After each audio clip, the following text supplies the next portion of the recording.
Pour ce que l'Esprit veut nous donner ce matin, je vous invite à tourner dans l'Épître de Jacques, au chapitre 1.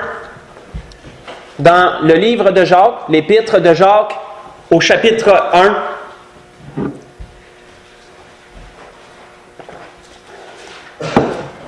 savez, lorsque l'Esprit voulait donner un message à un certain groupe de gens, l'Esprit instruisait son oint comme de raison, et l'auteur de chaque épître, que ce soit l'apôtre Paul, Jacques, Pierre, Jean, etc., l'Esprit leur donnait des sujets précis sur lesquels parler. On voit que Jacques, toute son épître tourne alentour d'un seul sujet, celui de la foi agissante. Selon Jacques, la foi sans les œuvres est morte. Selon Jacques, la foi se répercute au travers de toutes les sphères de notre vie. Qu'autrement dit, dans tout ce qui fait notre personne, nous verrons une personne dont la foi est agissante. Elle se répercute en toutes choses. Dans sa marche, dans ses pensées, dans tout.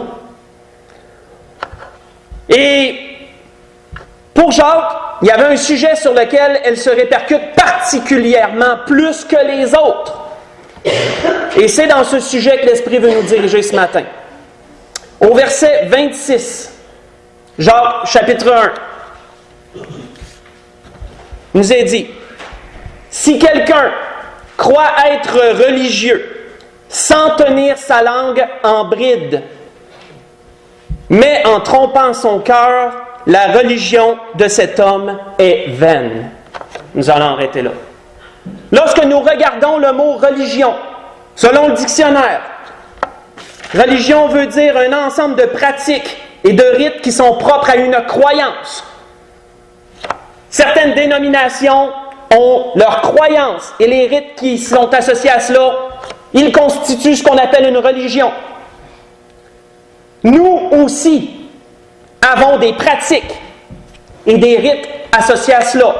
Tout ce qui est dans le cadre des Saintes Écritures, de la première page de la Genèse jusqu'à la dernière page de l'Apocalypse, sont partie intégrante de pratiques qui nous est enseignées. Comment venir au Seigneur Jésus, comment marcher à la suite du Seigneur, marcher dans ses traces, dans le chemin qu'il nous a tracé. Nous avons certains rites que nous pratiquons. La Pâque, entre autres, le plus grand, qui nous rappelle la mort de notre Seigneur à la croix, ce pourquoi il est venu.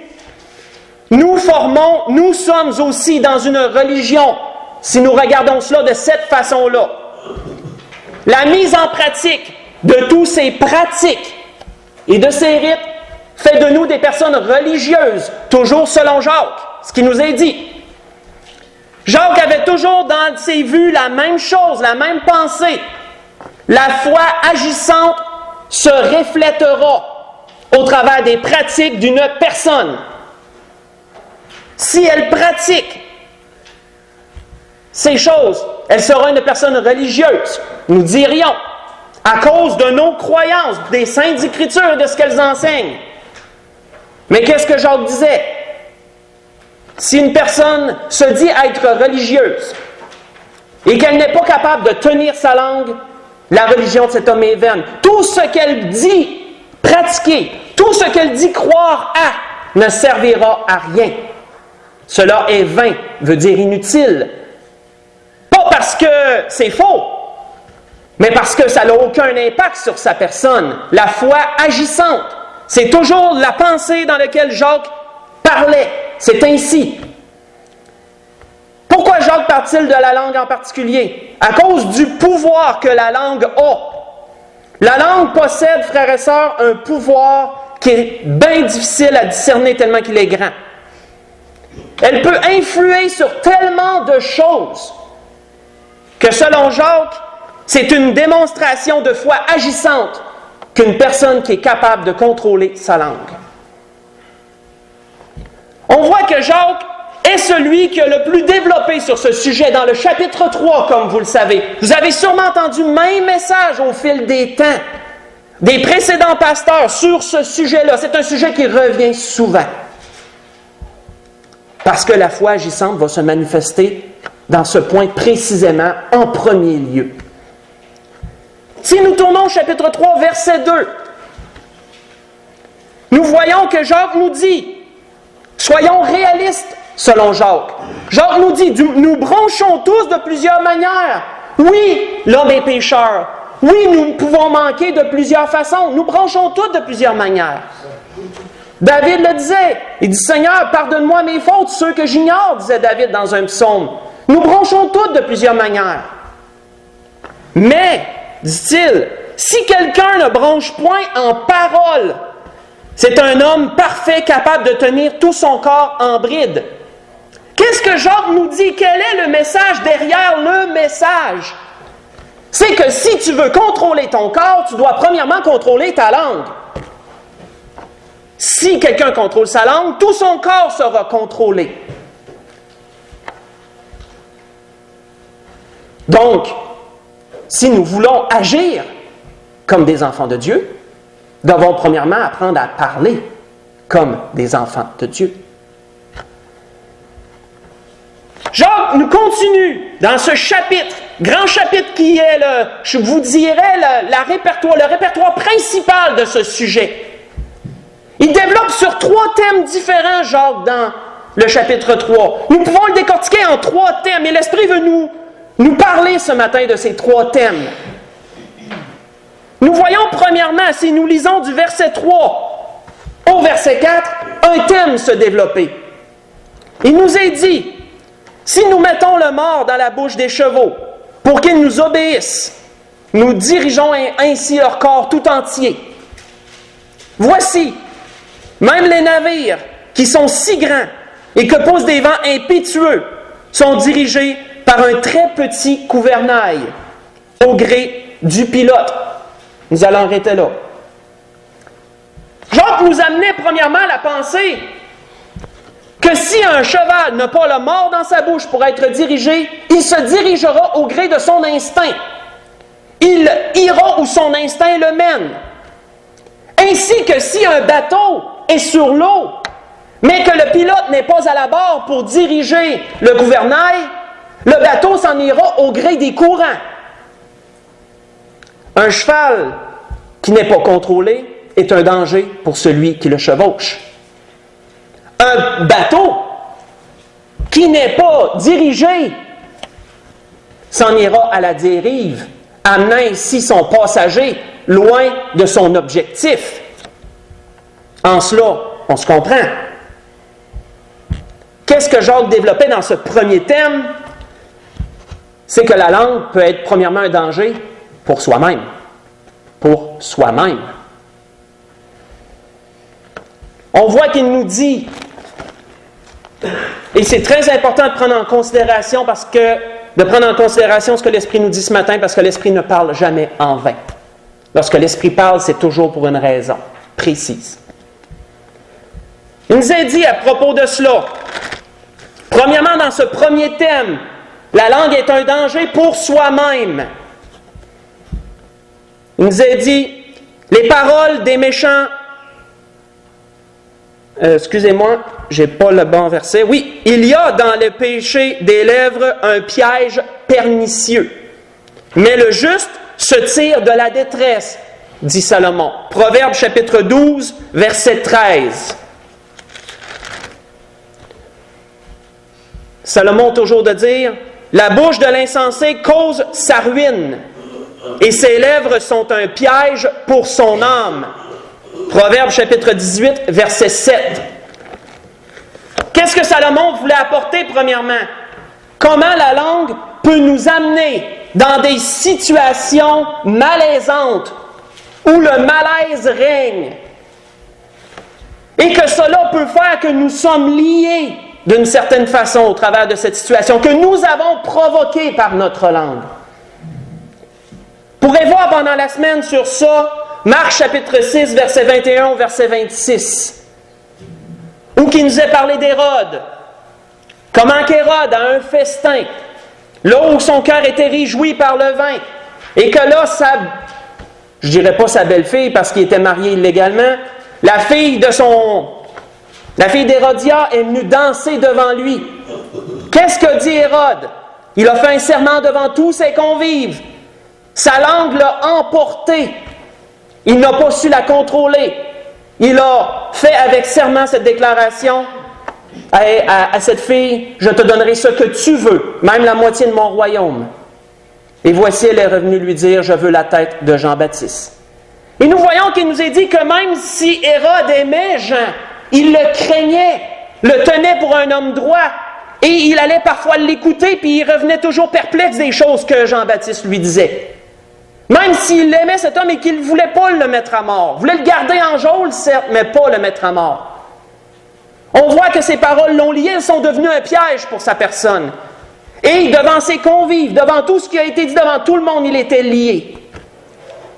Et qu'est-ce qui arrive souvent dans ces situations malaisantes-là?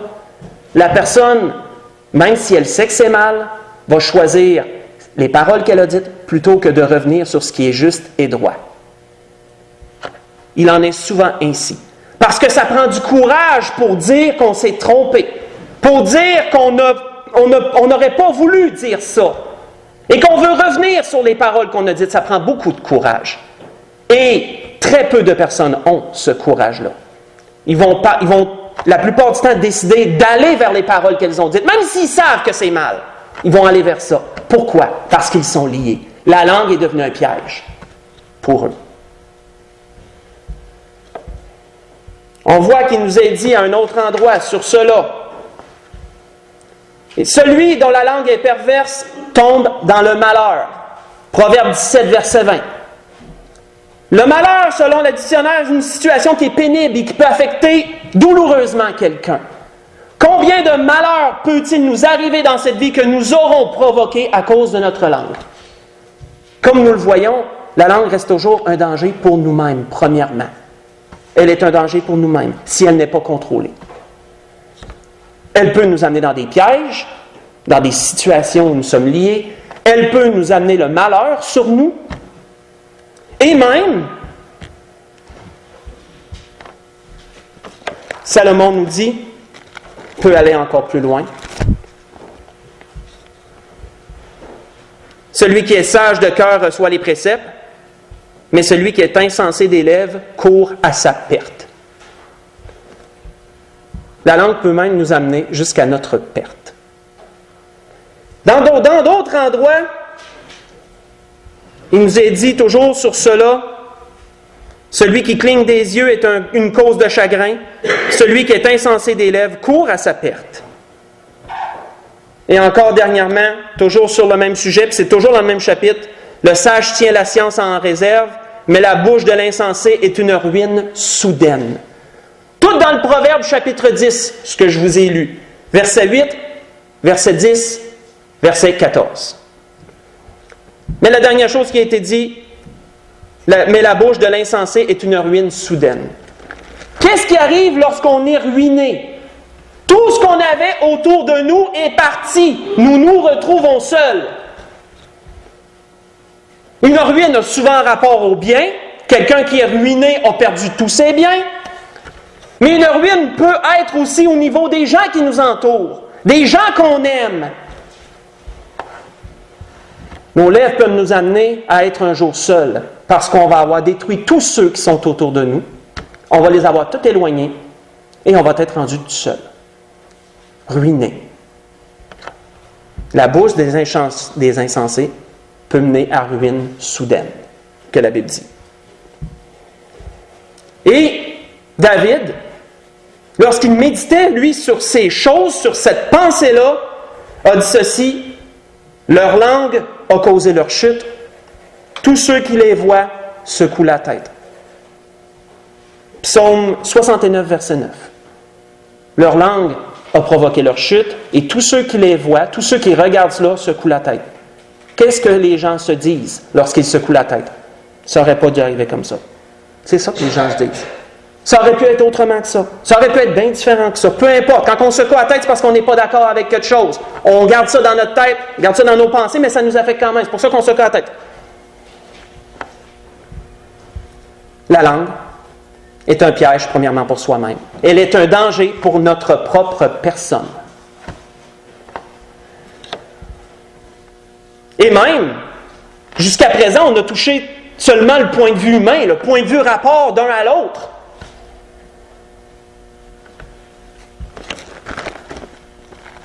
Salomon va jusqu'à aller plus loin que ça. Il nous dit, celui qui parle beaucoup ne manque pas de péché. Mais celui qui retient ses lèvres est un homme prudent. Proverbe chapitre 10, verset 19. On ne pense pas, malheureusement assez souvent, comment devant Dieu ces choses se retrouvent. Est-ce que Salomon veut dire que c'est mal de parler et que donc en tout temps on doit retenir nos paroles? Non. Mais ce que Salomon veut nous faire comprendre, c'est qu'il y a des temps pour parler et qu'il y a des temps pour se taire. Si notre cœur est chargé de colère, d'amertume, de tristesse, peu importe, c'est un temps où nos paroles doivent être peu nombreuses. Parce que c'est pas propice, ça, c'est pas bon.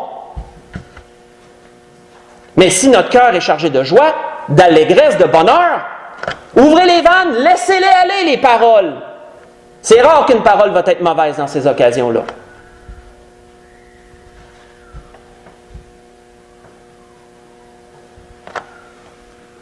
Gardez le passage où vous êtes dans Jacques 3, mais tournez dans l'Ecclésiaste. L'Ecclésiaste chapitre 5. Nous allons lire du verset 2. Le verset 2 et le verset 6 de l'Ecclésiaste chapitre 5. Mais ne perdez pas où vous êtes dans Jacques 3 parce que nous allons y revenir pour la suite.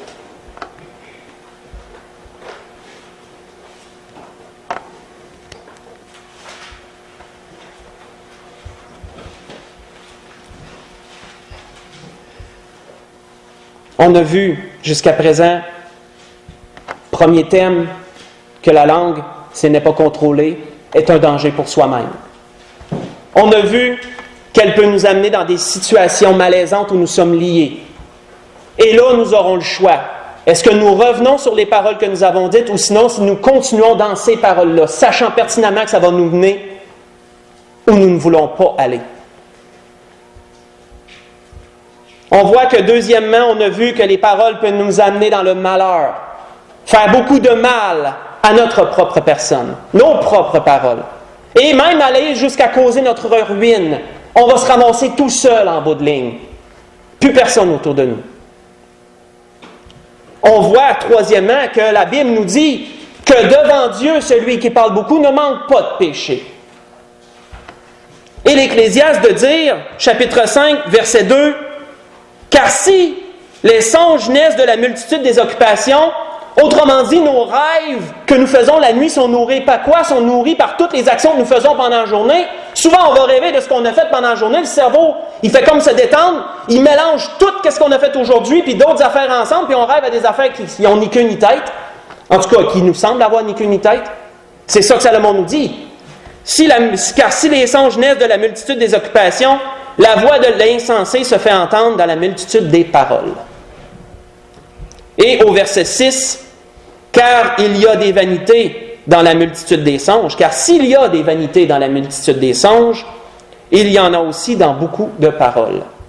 C'est pourquoi crains Dieu. » Salomon ramenait toujours la conclusion dans ses chapitres à craindre Dieu, à considérer comment Dieu reçoit les choses, lui. Parce qu'on a souvent tendance à s'attarder juste à comment les autres reçoivent les choses. Puis même là, on ne s'y attarde pas souvent. Comment Dieu, lui, les reçoit, c'est ce qui est plus important. C'est ce qui est principal.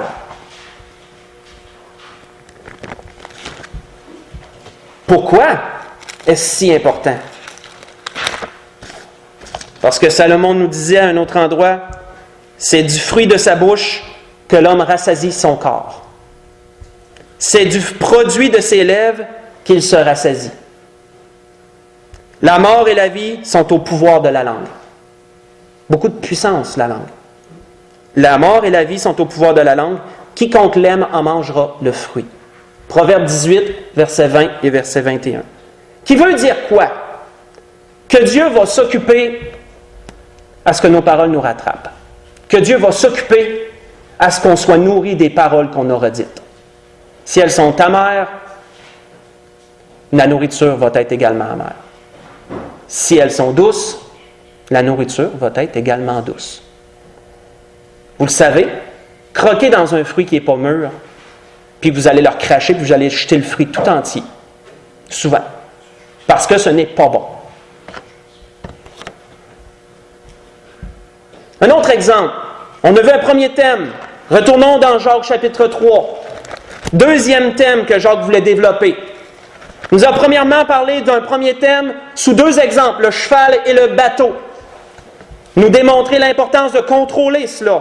Le cheval doit être contrôlé. Le bateau doit être dirigé. Parce que c'est un danger pour celui qui le chevauche ou celui qui est dans l'embarcation.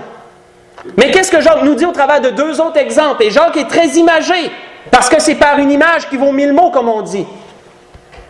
Il nous a dit par la suite, au verset 5, « De même, la langue est un petit membre et elle se vante de grandes choses. Voyez comment un petit feu peut embraser une grande forêt.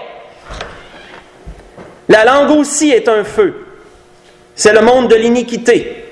La langue est placée parmi nos membres, souillant tout le corps et enflammant le cours de la vie. » Ça veut dire quoi ça, enflammant le cours de la vie?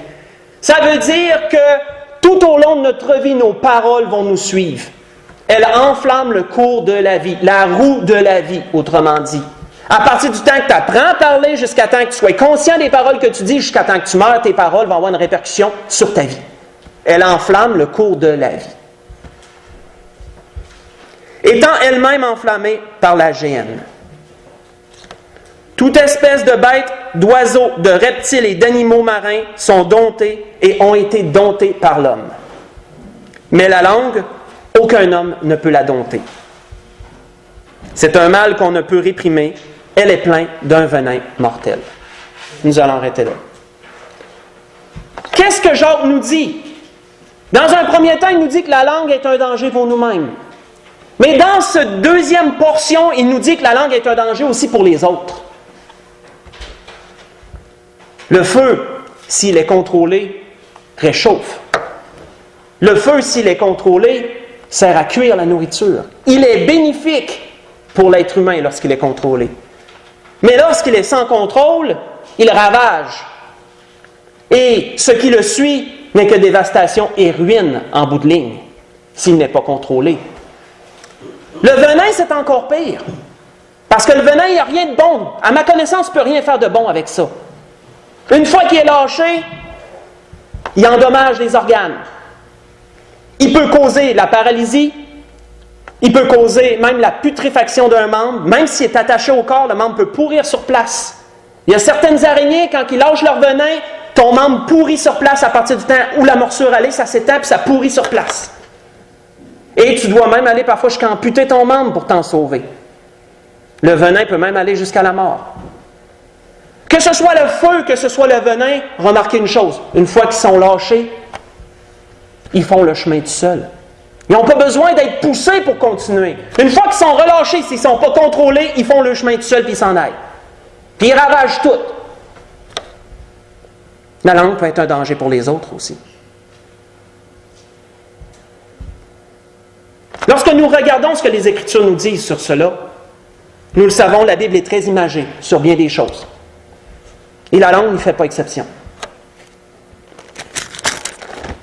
On voit qu'il nous est dit, à propos de cette deuxième portion, je vais vous lire quelques petites citations de Salomon.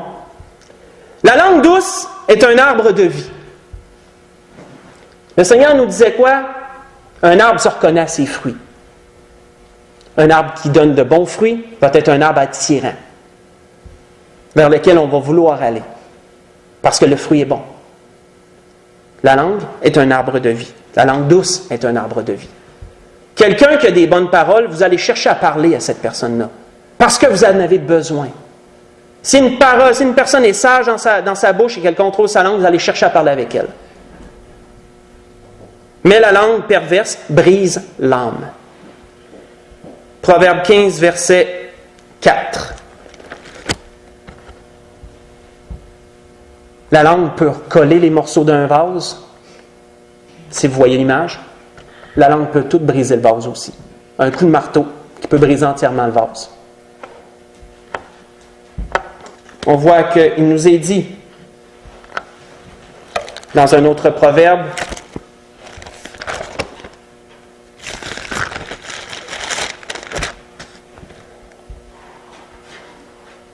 Tel qui parle légèrement blesse comme un glaive, mais la langue des sages apporte la guérison. Avec une langue, on peut protéger quelqu'un, on peut le défendre de la bonne façon. Avec une langue, on peut blesser comme un glaive. On peut couper, laisser des cicatrices aussi. Jérémie disait, ils ont une langue, en parlant des gens qui l'entouraient, ils ont une langue tendue comme un arc. Jérémie disait, Jérémie 9, verset 3. La langue peut être un marteau qui brise, la langue peut être un glaive qui coupe, la langue peut être un arc tendu qui lâche ses traits. Qu'est-ce que David disait, lui, dans toutes ces choses, lorsqu'il regardait et considérait les images qui venaient à son esprit? Il parlait de certaines personnes qui l'entouraient en disant ceci, « Ils aiguisent leur langue comme un glaive, ils lancent comme des traits leurs paroles amères. » Psaume 64, verset 4. Si un matin ou un jour, peu importe, on sent que notre langue est aiguisée, on sent que notre arc est tendu, prêt à relâcher son trait, on sait que si on ne désamorce pas la situation, c'est précisément ce qui va arriver. Lorsqu'une lame est tirée de son fourreau, c'est pour frapper. Lorsqu'un arc est tendu, c'est pour lâcher la flèche. Il faut prendre garde.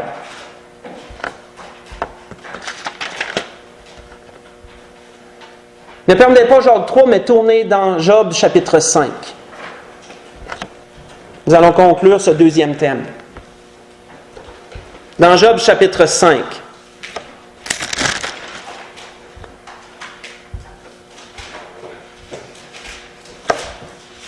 Une parole qu'Éliphaz a donnée à Job, voulant le réconforter d'un certain sens. Quoique, comme on le sait, les amis de Job avaient une pensée. Job était coupable.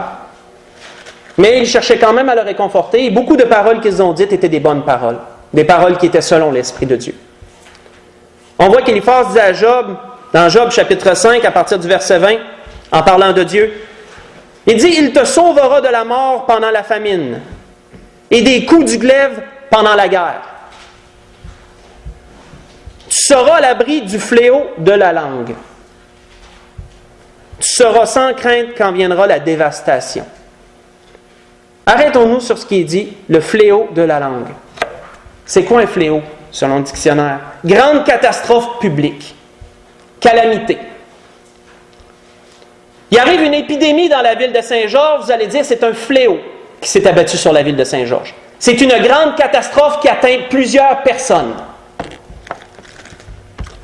La langue peut aussi être un fléau qui peut atteindre plusieurs personnes.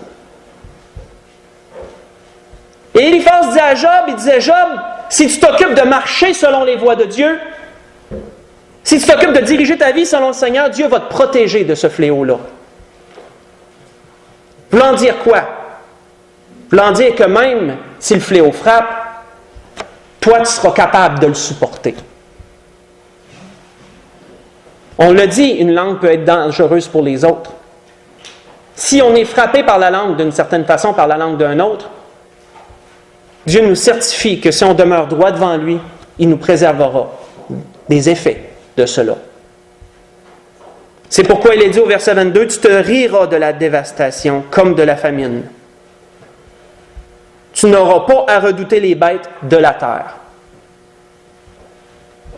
C'est une promesse qui est certaine que Dieu donne à tous ceux qui se font blesser d'une façon ou d'une autre. Occupe-toi de diriger ta vie selon Dieu.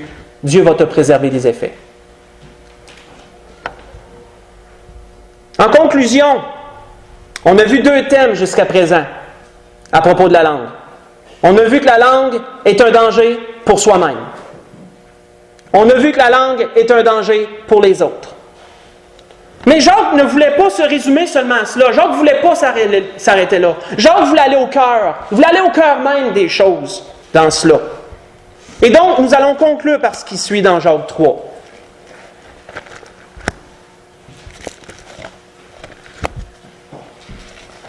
Parce que qu'est-ce qu'on a vu jusqu'à présent, ce ne sont que les effets. L'important, c'est de s'arrêter sur la source, la cause de cela. Vous savez, malheureusement, la médecine de nos jours traite les effets, mais vont rarement traiter la source du problème. Jacques, c'est pas ça qu'il dit. Jacques nous dit dans les 2 premiers temps que ce qu'on voit est la cause de quelque chose.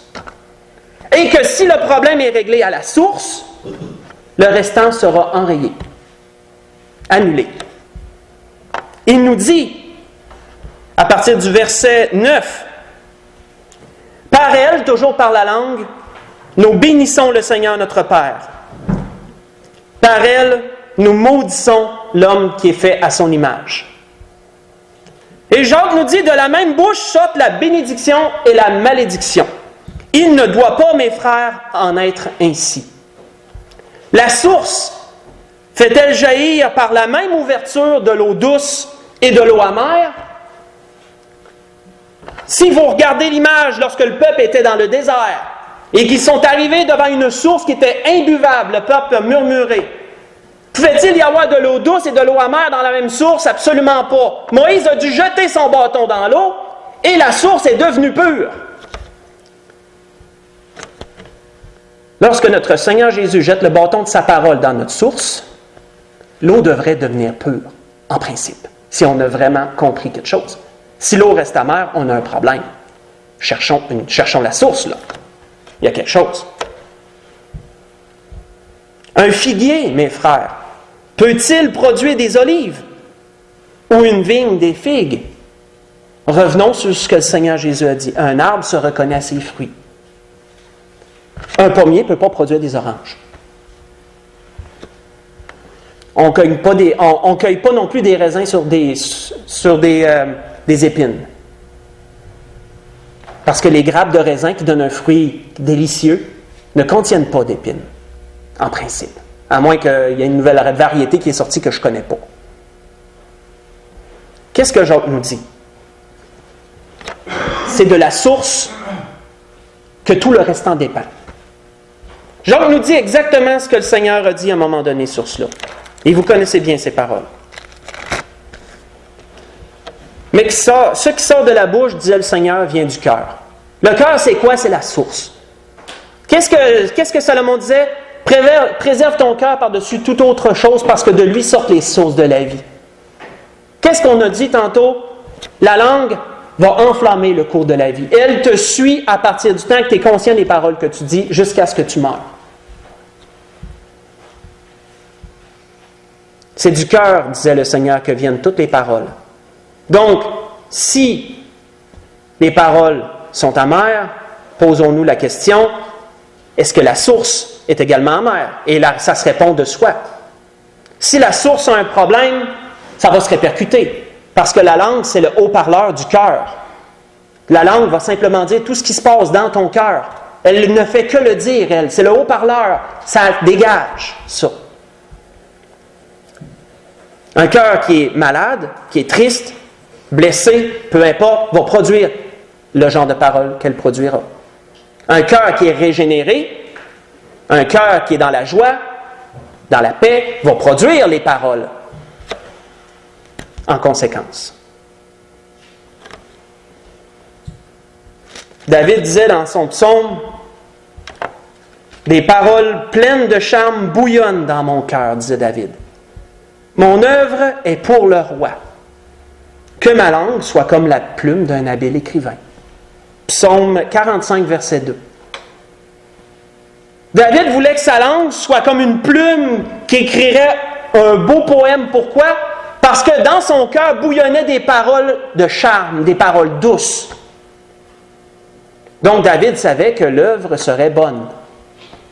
Pourquoi? Parce que la bouche parle de l'abondance du cœur.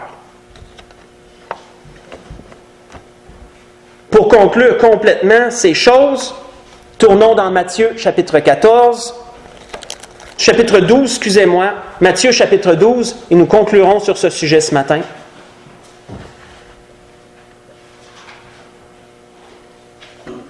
Matthieu chapitre 12, nous allons lire à partir du verset 34.